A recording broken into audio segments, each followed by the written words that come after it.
No shit, Sherlock. That's a good way to get fucking murked.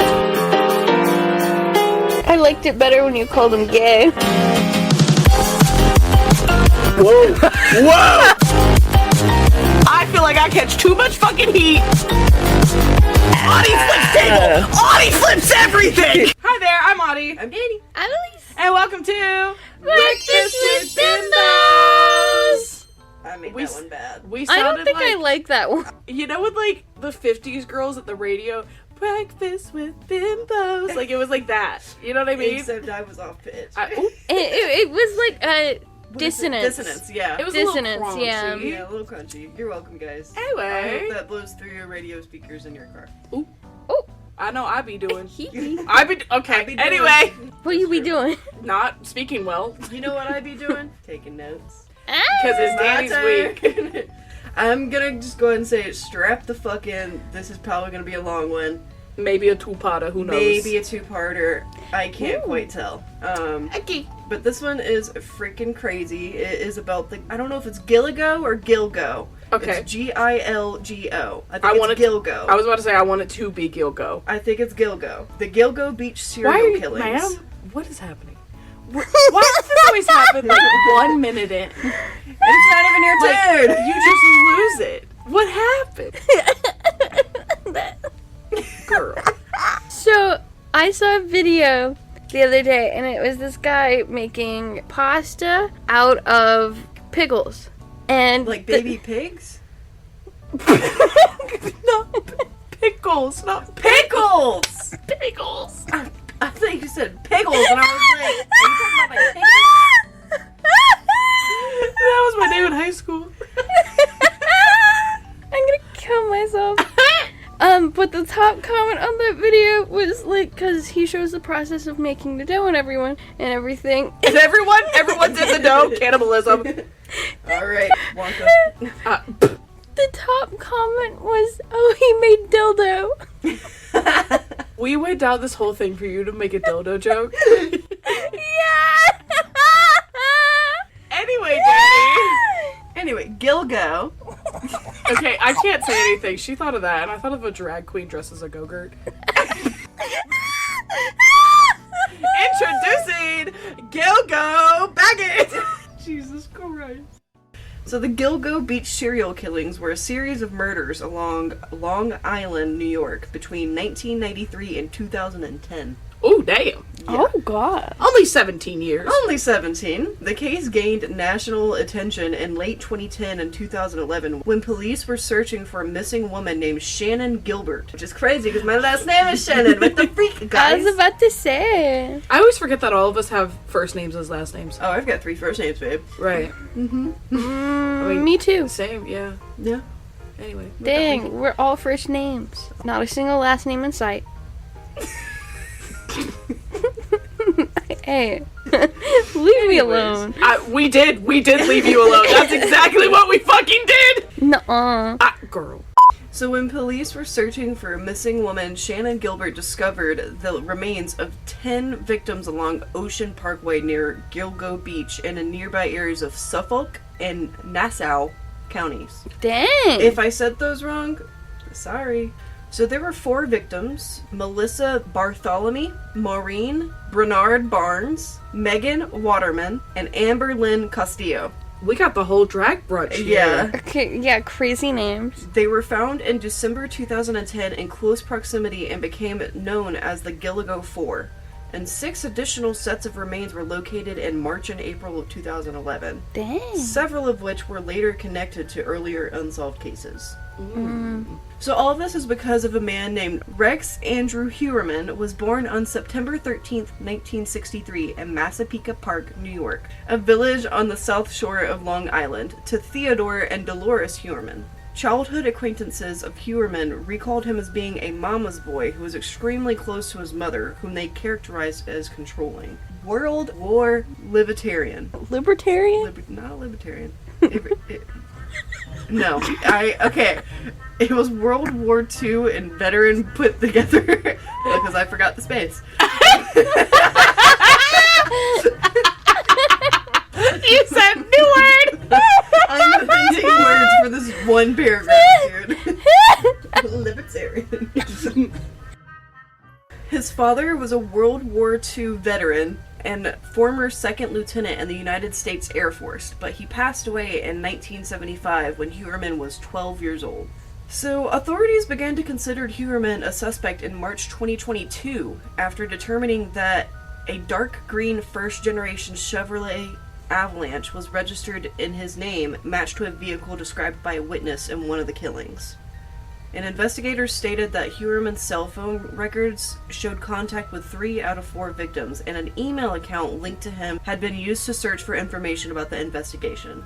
And court records also indicated that he had searched online for sadistic materials, child pornography, and images of the victims and their relatives. Oh, so we hate him. Yeah. Oh my god. DNA testing showed a potential match between the DNA recovered from a discarded pizza crust and DNA found on hair collected from burlap used to wrap one of the victims. What the fuck? Yeah.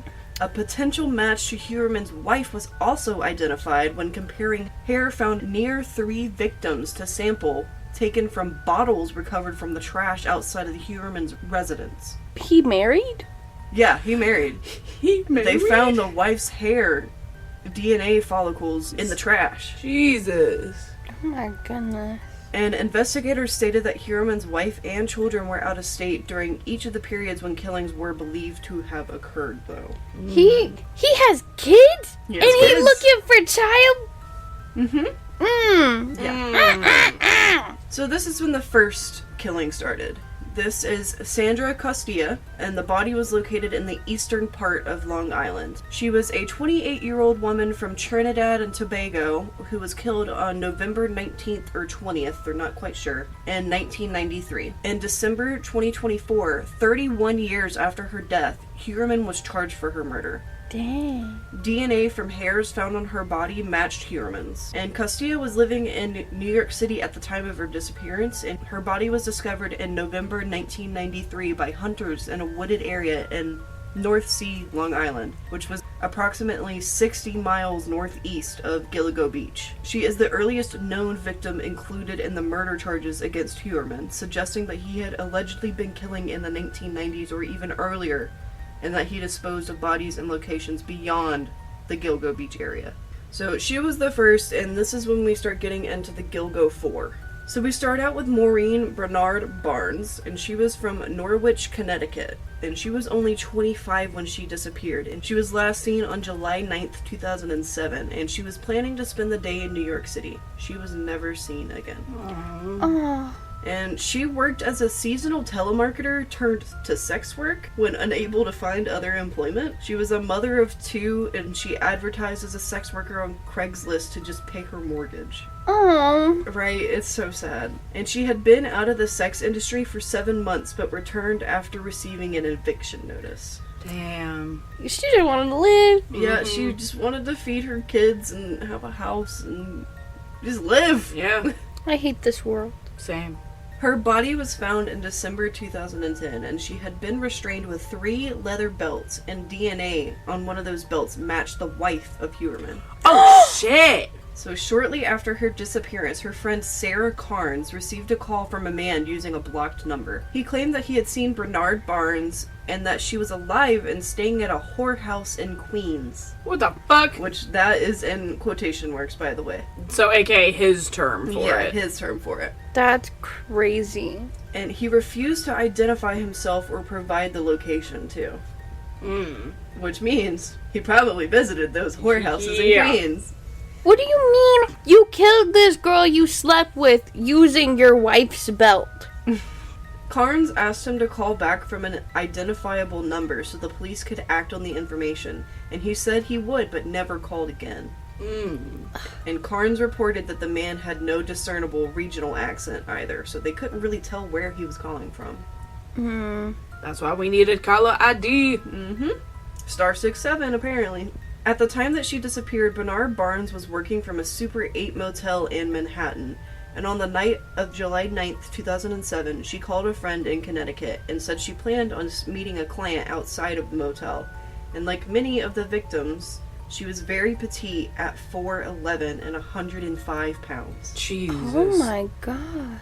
Then we get to Melissa Barthelemy, and she was 24 of Erie County, New York, and she went missing on July 9th, 2009. She had been living in the Bronx and working as another sex worker through Craigslist, and she was known to use the alias Chloe. And on the night that she disappeared, she met with a client, deposited $900 in her bank account, and attempted to call an ex-boyfriend but did not get the chance to reach him. Beginning 1 week later and continuing for 5 weeks, her 15-year-old sister received a series of vulgar, mocking, and insulting calls from a man, possibly the killer. They're not quite sure.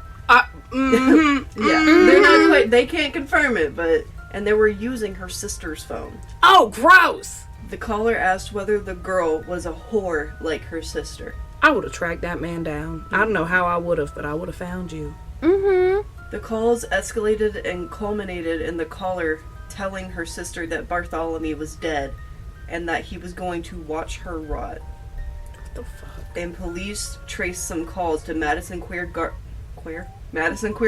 It's June! Pride Month! Police traced some calls to Madison Square Garden, Midtown Manhattan, and Massapequa, but were unable to identify the caller. And Barthelemy's mother noted that there were a lot of calls to Manorville from her daughter's phone around the time that she disappeared. And again, she was 4'10" and 95 pounds. Jesus. And her remains were first discovered for the search for the original victim, Shannon Gilbert. Jesus Christ. So they found her while they were looking for the other victim. Oh my god. Then our next victim is Megan Waterman. She was 22 of Scarborough, Maine, and went missing on June 6, 2010, after posting an escort advertisement on Craigslist. The previous day, she told her boyfriend that she was going to go out and would call him later. At the time, she was staying at a motel in, kill me if I get this wrong, Hauppauge, New York. Listen, we're a couple bimbos and we're white. Move on. Yeah. I tried, which is 15 miles northeast of Gilgo Beach. And Waterman was reported missing on June 8th, 2010, after failing to check in on her 3-year-old daughter, who she had left with family. Oh, God. That poor girl. And her body was again recovered in December of 2010. Jeez. And it turns out that Waterman was a victim of sex trafficking, and her boyfriend was arrested on sex trafficking charges on April 11th, 2012. At least they convicted him. Yeah, they convicted him at least, but it is not believed that he is connected to the disappearance or her death. But he still did it. But he's still a piece of shit. Yeah, he's still a dickhead. Then for the last of the Gilgo 4, we get to Amber Lynn Costello. She was 27 of West Babylon, New York, and went missing on September 2nd, 2010, after leaving to meet a stranger who had called her several times and offered $2,500 for her services. Which is a lot of money back then. I mean, it's a lot of fucking money now. Yeah, like, but specifically for sex work, that's not normal. Yeah. Before moving to West Babylon, Costello lived with her second husband in Clearwater, Florida, and worked as a waitress. She had been a strong student, but became addicted to drugs as a teenager. And she had been sexually assaulted by a neighbor at age 6. Jesus Christ, why do people suck? And Costello was only 4'11" and weighed approximately 100 pounds. So this is an MO. They specifically are choosing women who look like little girls. And can't defend themselves and are, like, clearly too tiny to be able to do something. Yeah. I need to fight someone. Yeah. And you know he must have been a scrawny little piece of shit, because I feel like 9 times out of 10, this is Audie's own statistics, but I always feel like whenever it's a tiny girl, it's always like a tinier guy too, because it's like they know that that's the only person they could overpower. Her family believed that she was in a residential drug rehabilitation center at the time that she went missing, and they did not immediately report her missing when she stopped responding to messages and calls. Why not? Because they thought that she was in rehab. Okay, fair, but like you can't call the rehab and just be like, hey, can you verify she's there? That's fair. Like, I know someone in rehab now, and like, they're able to have just their phone, but this was also 2010, whenever. But still, I feel like it'd be a lot easier to check in and just be like, they still there? Yeah, or at least send like an email or something. Yeah, something. Yeah. Maybe they just was like, okay, she needs space. Yeah. We should just leave her alone. Yeah, at least something. Castillo's roommate provided police with a description of an unknown client in the first-generation Chevrolet Avalanche he was driving. So this is whenever they find his car. More than a decade later, this information helped lead investigators to Heuermann as a suspect. And born in Charlotte and raised in Wilmington, North Carolina, Castillo was living in West Babylon with several other heroin users when she disappeared. So they kind of all thought that she died of like a drug overdose until they started finding all this shit and found out that she was brutally murdered. Yeah. That poor girl. I feel awful for anybody who has to deal with active addiction and them passing in a brutal way and people just assuming it's from their addiction. Yeah, I fully agree. Which is why we're kind of talking about her today, because like a lot of people thought that she was just bummy drug user, and that's how she died. Yeah, it's the same way of like sex workers. It's really hard for them to get convicted rape cases. Yeah. Just solely due to their line of work. It's ridiculous. Like, oh, it's the name of the game. Like, that's what you signed up for. No, the fuck it's not. It's fucking stupid. No still means no. That's like saying, well, you work in a factory. Don't you know you're going to get mauled by factory equipment at some point? You signed up for it. Yeah. But if you said that to a man, there would be issues. 1000%. Which is why I'll broadcast it to the fucking world, bitch. Mm-hmm. I'll beat someone up. The tiniest voice.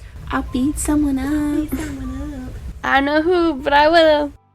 So at this point, we find 6 additional victims that were discovered in March and April of 2011. 4 additional sets of remains were discovered on March 29th and April 4th, 2011, and all were found in another area off the parkway near Oak Beach and Gilgo Beach, within 2 miles east of the remains located in December 2010.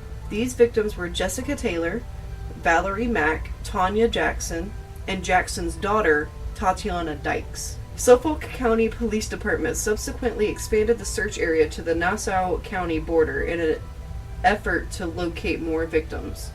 Mack was not identified until 2020, and Jackson and Dykes weren't even identified until 2024. Damn. Dang. So 2 years ago is when they're starting to try to finish up this case. Damn.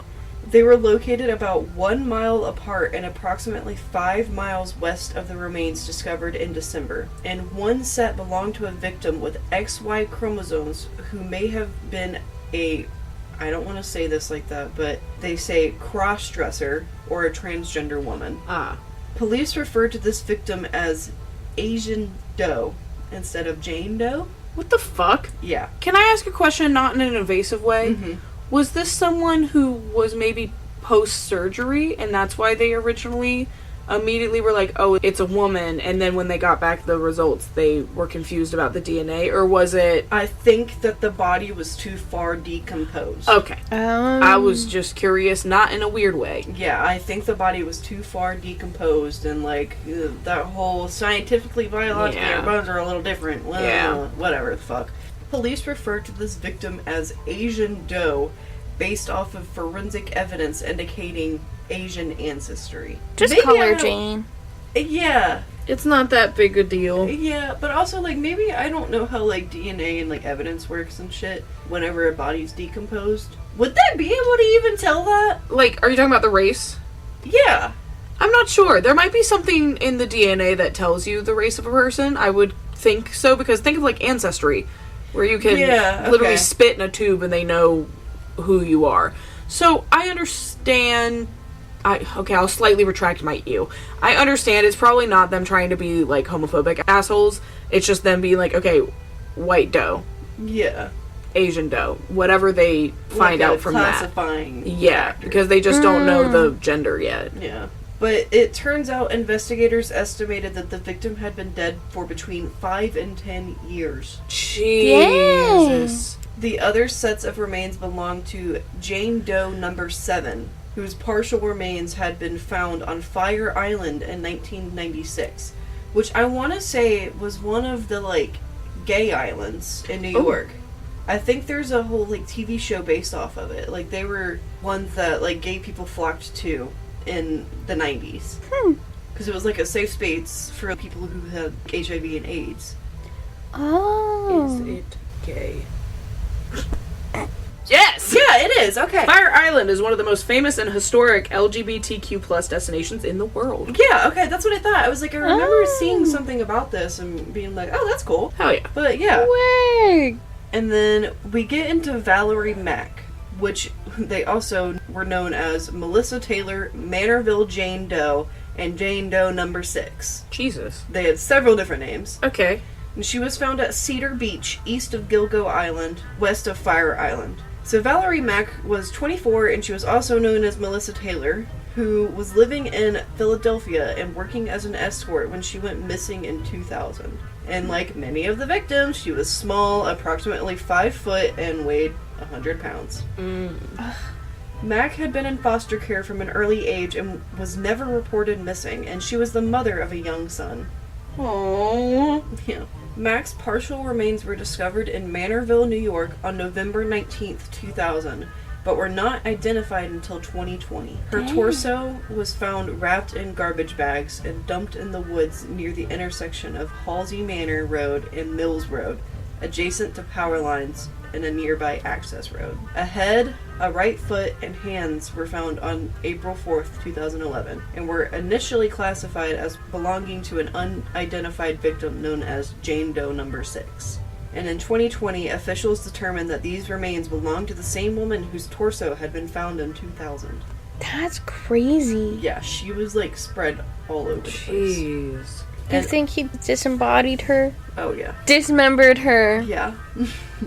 Is disembodied correct also? I think so. I don't know. No, disembodied is for a ghost. Right. Yeah. I mean, technically. Yeah. I hope she haunted his ass. Oh, I hope they all did. And I hope she did it in pieces. Yeah. Like, you open your sock drawer, a hand. In the bathroom, her head's watching you. Like, I hope that she was all over there.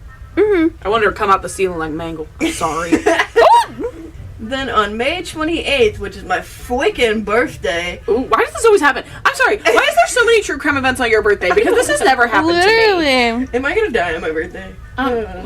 Well, it's already passed this year at least. Yeah. Sorry. I found out that my favorite YouTuber's birthday is the day before mine. Oh, period. I Which share a one? birthday with Bo Burnham. Oh, work! At Slimesicle. Really? Yeah, That's his so birthday is the day before mine. What do you share? The death of Harambe. And Cameron Boyce. Roman Atwood, which apparently he's like a homophobic asshole now. Ooh. Yeah, nothing good happens. So, your birthday is just cursed. It's just cursed. You have cursed day. The number one is Ella McBoom, a 10-year-old YouTube star. I'm being outbeat by a 10-year-old YouTube star? Get me on famous birthdays. Third and fourth place are TikTok stars. Who? I am Jordy and Diana Belskitz. I don't know. I don't. Yeah. A white bitch and a white bitch. Sounds about right. And then a wrestler. And then a soccer player. What wrestler? Seth Rollins. Really? Share a birthday with Seth Rollins. Period. Okay, work. Why is Cameron so far down? I feel like he's fairly famous. He's famous. You share a birthday with Jay McRae from Smosh! Wait, really? Yes! Chance! Okay, wait, I'm helping you now, okay? So you share a birthday with Chance. You can't be upset now. Is there anyone else cool? That's a rapper. I don't care about you. I don't know anyone else. I just know the day before mine. Are we So, going on a tangent? yes. I just have to know now. Side goog. Your number one is Neon, the YouTuber. No! No! You're joking. Number two is Sebastian Stan, the movie Okay. actor. Okay. Not bad. 3 is Muffin Juice, the YouTuber. Who? Then a TikTok star, an esports player, not even an What's his athlete. name? Mungrol. Oh, Wow, these are really unmemorable people. yeah. Wow. Sounds about right. Why is like no one cool born on this day? What? Why do I know none of these people? Thank you for saying I'm very uncool. You share a birthday with Jordan Sweeto. Who? Show me his face. My digital escape. Oh my god. You share a birthday with him. I wonder if he still follows me on Twitter. He followed me at one point too. Yes, he does. Nice. Work. Here, we'll look at August 13th, deaths. Who died on your birthday? Florence Nightingale? Dude, that's really funny. I I will say, fun fact, the day I was born, there was a very large blackout in New York. Oh, shit. Oh. It was me, guys. My turn. 2 TikTok stars and YouTube stars, so I don't care about either of them. Usain Bolt. Usain Bolt? Usain. Crazy. That's pretty cool. Not Jesse Rutherford. What, that sounds really... Wait, is that the guy from Billie Glee? Eilish? Yeah, also that. Right? I don't know. I knew, Bo Burnham and Hayden Penitentiary. Her and I have matching birthdays. Who? This girl. That is not the guy from Glee. Oh, Were you thinking of Darren Criss? No. The gay one. Darren Criss? No. The other gay one. twink? I share a birthday with Loretta Devine. She's in Grey's Anatomy. The Oh. one that dated Rachel. This is the guy from The Neighborhood. Oh. The band. Okay, who died on my birthday? It's not Jesse Eisenberg. Is his name even fucking Jesse? Hold on. I'm going on a separate tangent. We'll find out. It's Jonathan Groff. Oh! Who died on Danny's birthday? The number one is a poet, so I'm guessing not that many people. Bitch, Audie Murphy died on your birthday? Who? Audie Murphy, the person I was named after, Oh, died on shit. your birthday. Oh! That's crazy. He died in 1971. Whenever I introduce myself to somebody over the age of 45, I'm like, Audie, and they go, what? And I'm like Audie Murphy. And then they're always like, oh! Okay, word. How do I get on famous birthdays? Is that a thing? Like, how do I put myself on there? Oh. Oh. I think it's only if you're in the top 40. Oh, yeah. Yeah. Hey guys, if you want us to be on famous birthdays, light this podcast up. Let me know. You know my birthday now. Anyways. Anywhoozle. So on May 28th, 2020, police announced that the remains have been identified as Valerie Mack, who had last been seen by family members in the spring or the summer of 2000 in Port Republic, New Jersey. The dismembered remains of Mack and Jessica Taylor were disposed of in a similar manner and in the same part of Manorville, suggesting a possible link. Although Mack sometimes used the alias Melissa Taylor, she and Jessica Taylor were not related. On December 17th, 2024, the Suffolk County District Attorney's Office indicted Heuermann for Mack's murder. So then we get on to Jessica Taylor, and she was found east of and close to Gilgo Beach. She was 20 years old, living in Manhattan when she went missing on July 21st, 2003. And on July 26th, her torso was discovered 45 miles east of Gilgo Beach in Manorville, New York, and was identified later that year through DNA analysis. Her torso was found atop a pile of scrap wood at the end of a paved access road off of Halsey Manor Road, Oh my just god. north of the Long Island Expressway, Oh. which I want to say was where they found the last victim. Dang. Plastic sheeting was found beneath the torso, and a tattoo on her body had been mutilated with a sharp instrument. Ooh. Yeah. Oh. Ooh, that give me the heebies. Additional remains were found on March 29th, 2011, including her skull, hands, and forearm, and they were all matched to Taylor. And she was also a sex worker in Washington, D.C. and Manhattan, and she was last seen working the Port Authority bus terminal in Manhattan between July 18th and 22nd. I'll fight. Then we go to Karen Vergata, a 34-year-old woman from Manhattan who was also believed to be working as a sex worker when she disappeared in 1996. She was last seen on February 14th, 1996, so Valentine's Day, and was never reported missing. Ah! She was unidentified for 27 years, and she was also known as the Jane Doe number 7 in Fire Island Jane Doe, until she was identified through genetic genealogy in 2023. Oh my god. Her severed legs were found in a garbage bag on Fire Island on April 20th, 1996.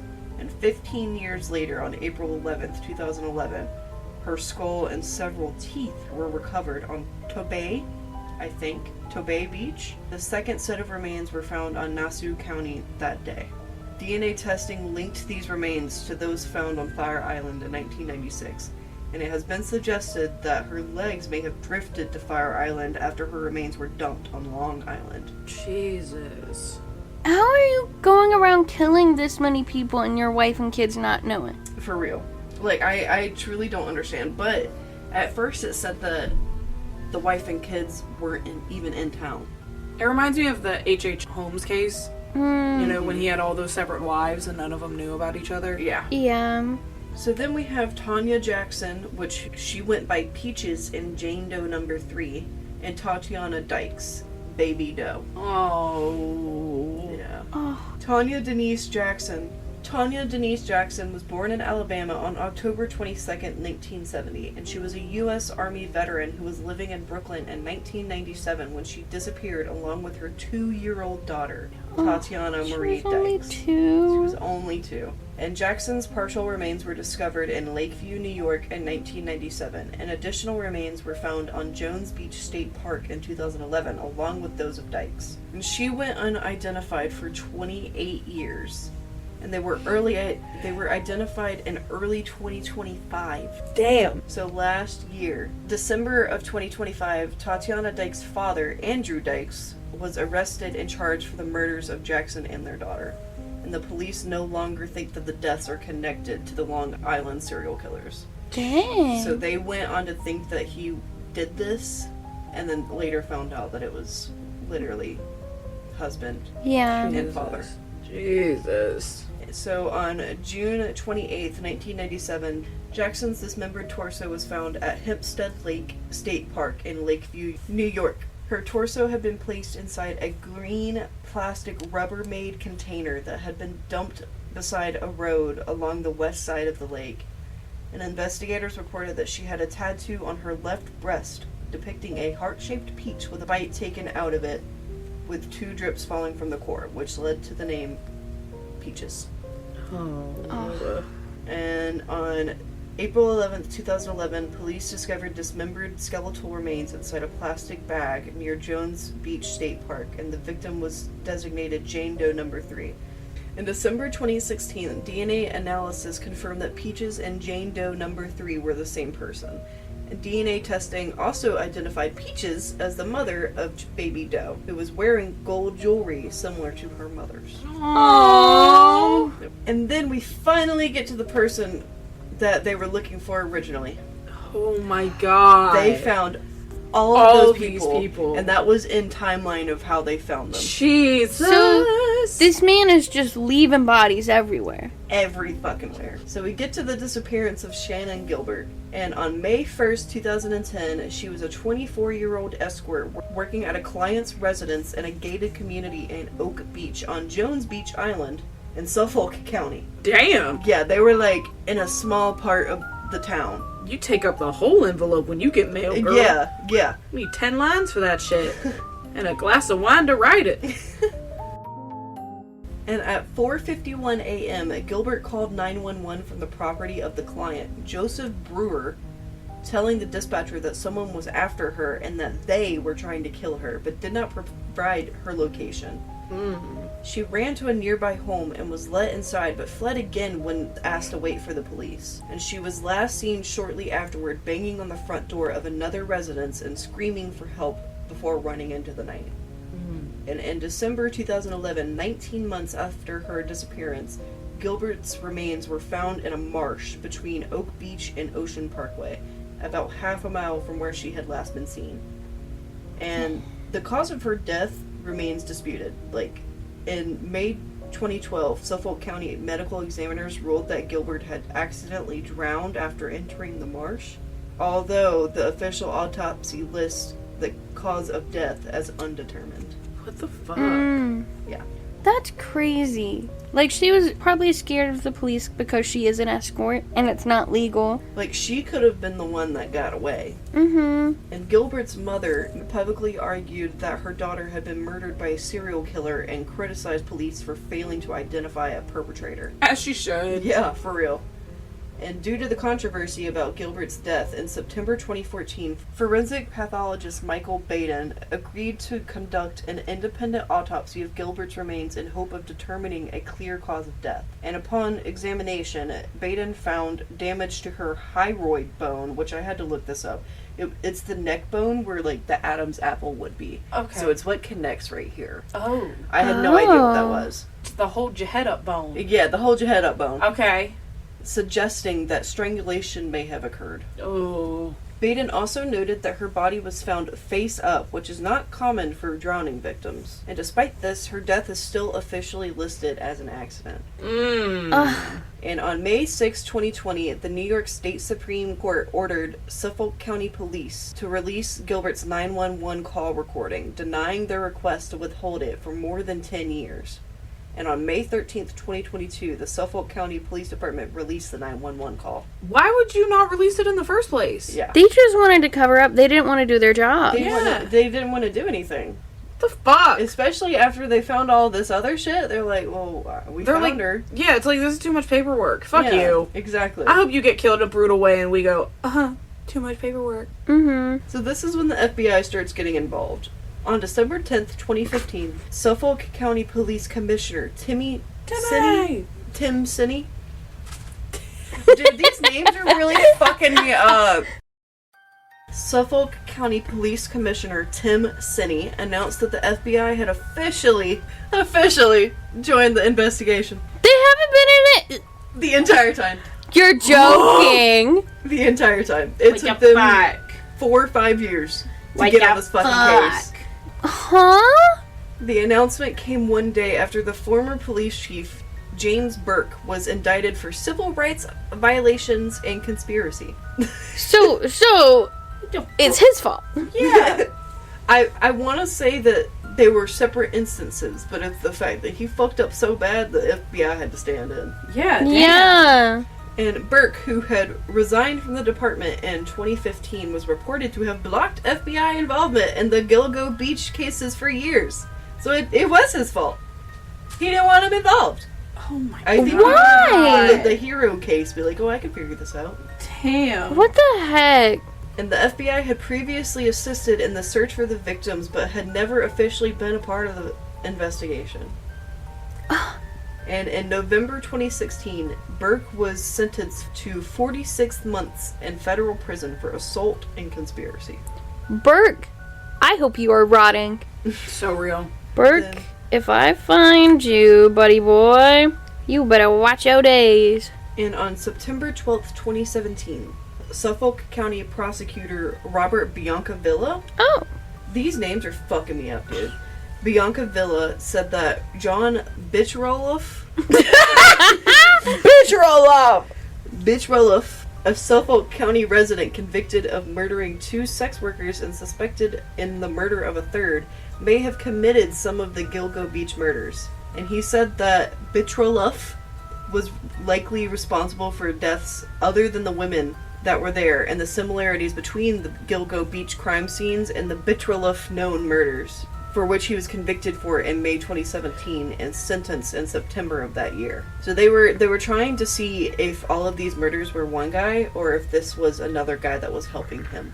Oh. So this is when another guy steps in. A partners in crime situation. Yeah, partners in crime situation.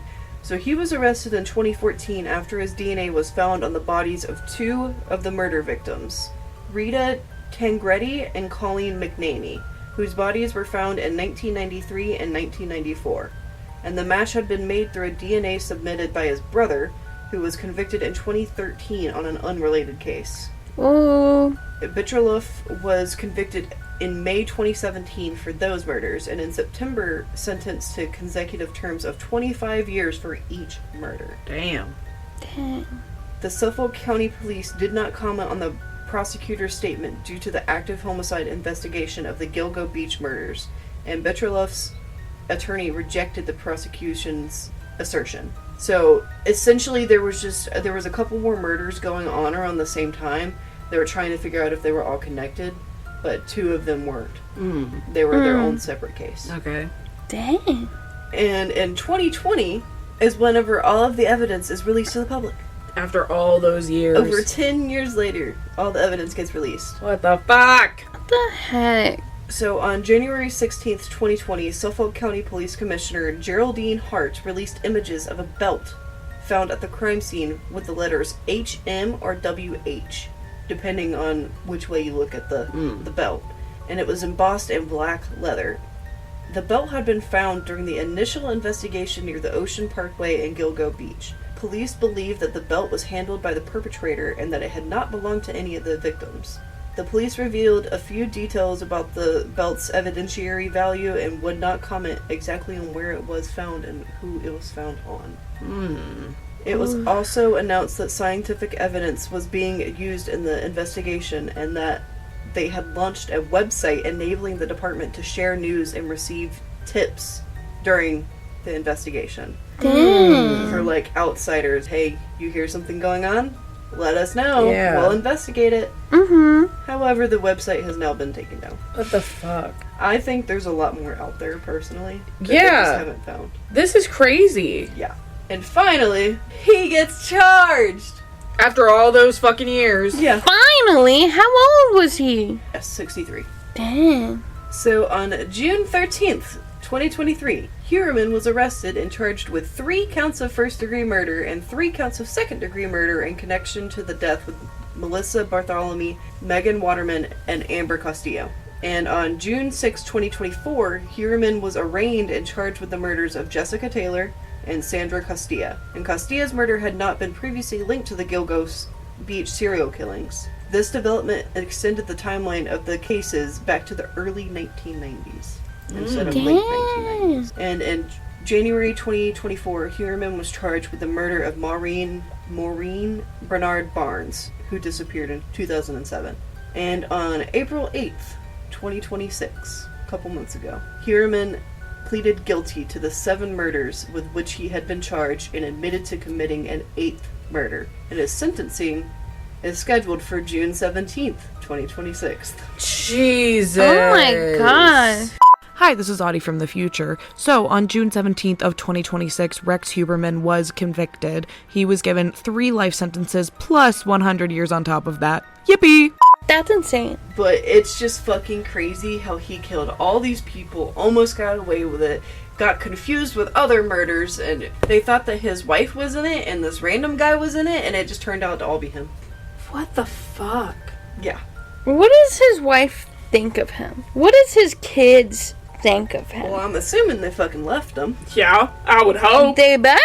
Mm-hmm. If you still buy this man, what's wrong with you? Jesus. But yeah, that was a longer one, but it was fucking crazy, and there was just so many victims involved that Yeah. I feel like needed their name to be said. And God, Yeah. for all we know, there could be more that he just didn't admit to. Yeah, and part of me wonders, like, since he got sentenced so late in life, there was probably more after that. For sure. And most definitely more before. Yeah. I wonder why he admitted to that 8th one then. I guess he already knew that he was gonna be in the clink for a long time, Yeah. but It just seems like if you're fuck gonna it. do that, you might as well tell all of them. yeah. But fuck that guy. Fuck that guy! We don't like you. If you hate that guy too, leave a middle finger down below. Yeah, like, comment, subscribe, leave a middle finger. If you know him personally, I'm sorry. Yeah. Well, thank you so much for hanging out with us. If you enjoyed this episode, make sure you check back every single week for a new one. We are now on YouTube now officially, so if you listen to us on there, let us know. Leave a comment. I think that's cool. Follow us on all the things. Love us on all the things. We'll love you back on all the things. Join the Discord to be a spooky weird girl. Yes, we need more Discord members. More spooky weirdness. We post on Instagram sometimes, and if you haven't been following, we've been doing Songs of the Week on every Friday sometimes. Yes. Yeah, you Sometimes want a couple days later. You want to see our weird shenanigans? Follow the Instagram. They mostly get posted over there. We post a lot, surprisingly. Anyway, I'm Audie. I'm Danny. I'm Elise. And this has been Breakfast with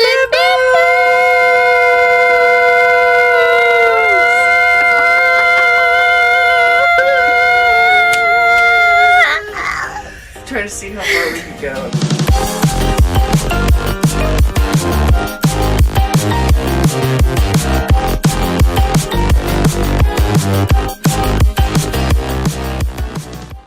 I'm sorry, I'm looking at why I say booty touche. Please look at this. Is there any other fucking names that I don't know how to pronounce in this one goddamn sentence? In Massapequa Park, New York. I'm sorry, that was like a tongue twister. It was. I was so impressed. You wrapped it. I'm leaving it. She had been restrained. Ooh. I skipped a sentence. Sexy. Sorry. I'm so sorry. I didn't realize a decomposed vagina and penis look so different. It's just a thought. Yeah.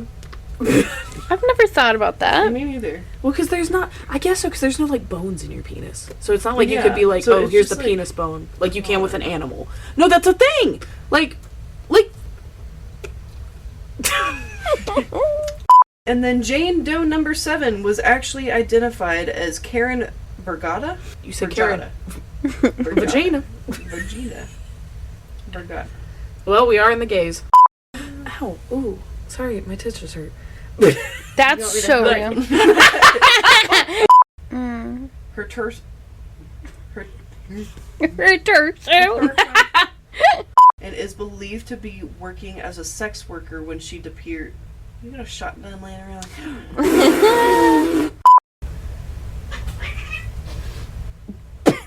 Cat fight. Oh my gosh. Your mouth just made like the fake camera click sound. But you know what I'm talking about? The ka-ching. Mm-hmm. Ka-ching!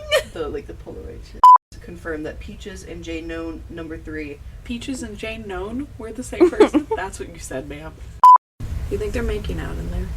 Yeah. I do. We're talking about cheese for context. Rats in a block of squishy cheese. See about Gilbert's death in September 2014, forensics pathologist Michael. Yeah, we'll go with that. Michael.